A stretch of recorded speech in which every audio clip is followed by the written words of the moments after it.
अंतिम न्याय होण्याआधीच संपूर्ण सृष्टी परिपूर्ण होऊ शकते का? हा एक खूप मोठा आणि गुंतागुंतीचा प्रश्न आहे, नाही का? चला तर मग ह्या स्त्रोत सामग्रीच्या आधारे आपण हेच समजून घेण्याचा प्रयत्न करूया की वास्तविक पवित्रस्थानाचं शुद्धीकरण आणि 7 पिढा ह्या सगळ्या मोठ्या योजनेत नेमकं कुठे बसतात. ठीक आहे, तर सगळ्यात मूळ प्रश्न हा आहे. म्हणजे बघा, जर प्रत्येक जीवाला स्वतंत्र इच्छाशक्ती दिली आहे, तर ते पाप करण्याच्या शक्यतेपासून पूर्णपणे म्हणजे 100% मुक्त कसे होऊ शकतात? ही एक मोठी धार्मिक अडचण आहे आणि आज आपण त्याचं उत्तर शोधणार आहोत.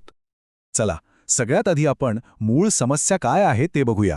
जोपर्यंत स्वतंत्र इच्छाशक्ती आहे तोपर्यंत पाप करण्याची शक्यताही राहणारच. मग जोपर्यंत ही शक्यता अस्तित्वात आहे तोपर्यंत सृष्टी खऱ्या अर्थाने परिपूर्ण कशी काय होऊ शकेल?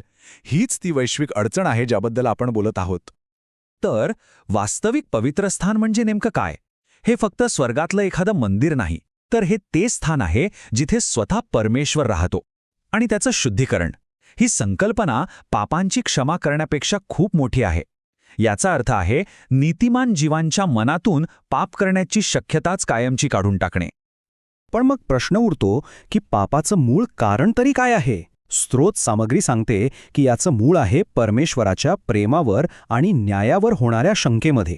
जोपर्यंत ही शंका मुळासकट उपटून टाकली जात नाही तोपर्यंत सृष्टी परिपूर्ण होणं शक्यच नाही. मग ह्या समस्येवर उपाय काय?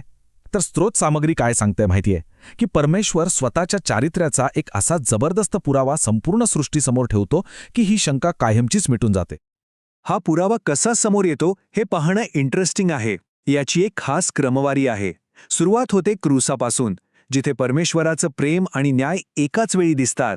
मग पवित्र आत्मा विश्वासणाऱ्यांना आज्ञा पाळण्याची ताकद देतो, इतकी की ते मृत्यूलाही सामोरे जातात. आणि शेवटचा निर्णायक टप्पा म्हणजे पहिलं पुनरुत्थान.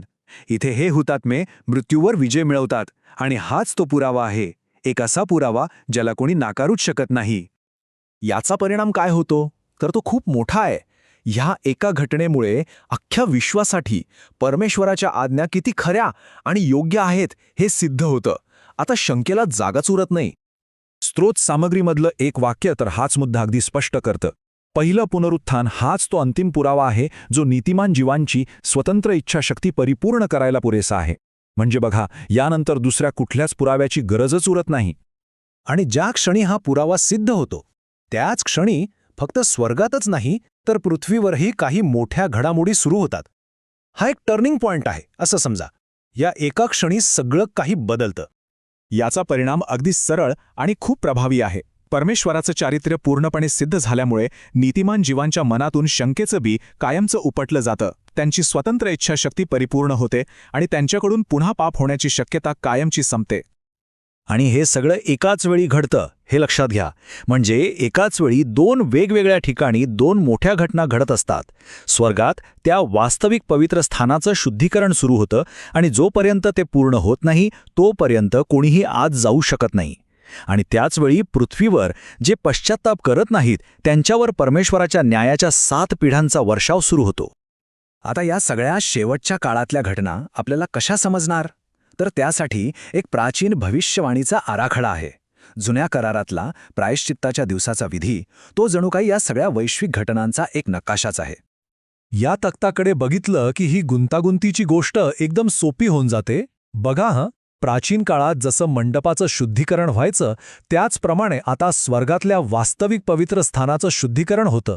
पूर्वी जमिनीचं शुद्धीकरण व्हायचं, त्याच्या जागी आता पृथ्वीवर 7 पिढ्या येतात. वेदीच्या शुद्धीकरणाऐवजी अधोलोकाचा न्याय होतो आणि त्या अजाजेल बोकडाला अरण्यात पाठवण्याऐवजी आता सैतानालाच अथांग डोहात कैद केलं जातं.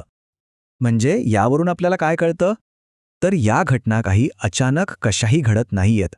त्या एका ठरलेल्या आराखड्यानुसार घडतायत, ज्याचा संकेत खूप आधीच दिला गेला होता. चला आता आपण या सगळ्याचा शेवट कसा होतो ते पाहूया. या संपूर्ण प्रक्रियेमुळे सृष्टीचा जो मूळ उद्देश होता तो कसा साध्य होतो ते समजून घेऊया. आणि आता आपण या विश्लेषणाच्या सगळ्यात महत्त्वाच्या आणि खरं सांगायचं तर आश्चर्यकारक मुद्द्यावर आलो आहोत. आपल्याला साधारणपणे काय वाटतं की सृष्टी अंतिम न्यायाधीशानंतर परिपूर्ण होईल, पण नाही. स्त्रोत सामग्रीनुसार सृष्टीचा उद्देश अंतिम न्यायाधीशाच्या आधीच पूर्ण झालेला असतो.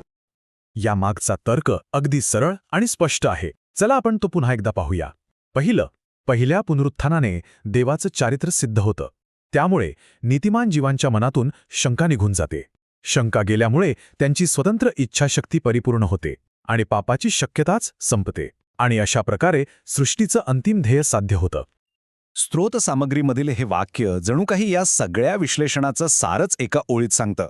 या संपूर्ण प्रक्रियेची सुरुवात म्हणजे क्रूस आणि तिचा अंतिम परिणाम म्हणजे परिपूर्ण सृष्टी हे एकमेकांशी इतके जोडलेले आहेत की एकाशिवाय दुसऱ्याची कल्पनाच करता येत नाही. तर या शुद्धीकरणामुळे सृष्टी परिपूर्ण होते, पापाची शक्यता कायमची संपते. सगळं तर झालं, पण मग यानंतर काय? हा प्रश्न आपल्याला नक्कीच विचार करायला लावतो आणि अधिक जाणून घेण्यासाठी प्रवृत्त करतो, नाही का?